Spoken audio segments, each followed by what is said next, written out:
C'est l'histoire d'un homme qui a dit à sa femme: et si on allait manger dans un restaurant? Elle lui répondit: non, je te propose plutôt d'aller le demander à une autre femme. Moi, je ne mange pas au resto avec toi, va manger au resto avec une autre femme. Il s'étonna, il lui dit: je t'invite à manger et tu me dis de sortir avec une autre femme? Mais comment ça?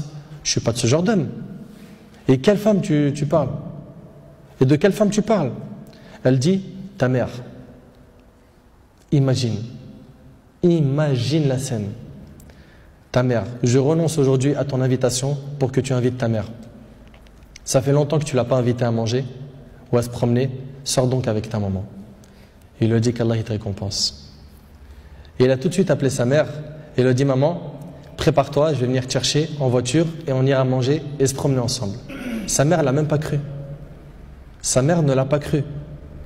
Elle lui a dit: c'est vrai? Il lui dit: oui, par Allah. Viens, aujourd'hui, on va manger ensemble. Entre nous, billah alaykum. Qui d'entre vous, parmi les frères mariés, a déjà fait ça avec sa mère?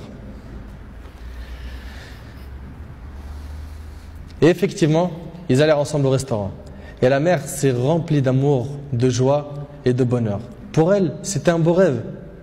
Peu lui importe la nourriture ou l'endroit où elle était, c'est-à-dire même manger par terre ou sur le trottoir ou dans la rue, le plus important, c'est qu'elle était avec son fils et que son fils était bienfaisant envers elle. Et qu'il ne l'a pas oublié, qu'il ne l'a pas négligé en s'occupant de sa femme et de ses enfants, et elle passa un jour avec lui qui était l'un des meilleurs jours de sa vie. Elle lui dit au retour, l'homme dit à sa mère au retour: maman, t'es contente? La sortie t'a plu? Elle dit: oui, wallahi, c'était mashallah. Elle dit: oui, qu'Allah te récompense. Il répondit: Inch'Allah, je le referai. Elle dit: non, Inch'Allah, la prochaine fois, l'invitation viendra de moi. Il lui dit: Inch'Allah. Et des semaines et des mois passèrent, le frère a été occupé, puis sa mère tomba malade et mourra. Qu'Allah lui fasse miséricorde. Son fils était très triste. Et quelques jours plus tard, il reçut une invitation au restaurant pour lui et une autre personne, et cette invitation était déjà payée. Étonné, il se demanda de qui vient cette invitation déjà payée. Il est parti alors avec son épouse au même endroit où il avait mangé avec sa mère, et là une lettre l'attendait de la part de sa mère. Il y avait écrit: mon cher fils, qu'Allah te récompense, je t'avais promis de t'inviter au même endroit pour manger, mais tu étais souvent occupé.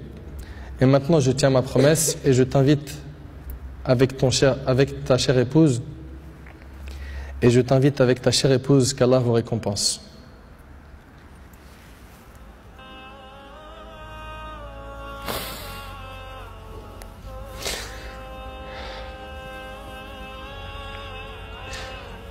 Wallahi mes frères, la valeur de la mère, elle est très sacrée. Faut pas la mettre en colère. Cette histoire d'amour entre cette épouse et sa belle-mère est magnifique. J'espère que nos frères et sœurs vont tirer des leçons de ce genre d'histoire d'amour entre les épouses et les belles-mères et d'essayer de reproduire ce qui s'est reproduit dans cette histoire. C'est qu'après le décès de la mère qu'on connaît sa valeur. Votre mère, si elle a envie, profitez, embrassez-lui ses pieds. Demandez-lui pardon pour les manquements, pour les mauvais comportements. Vous récolterez le succès, Inch'Allah.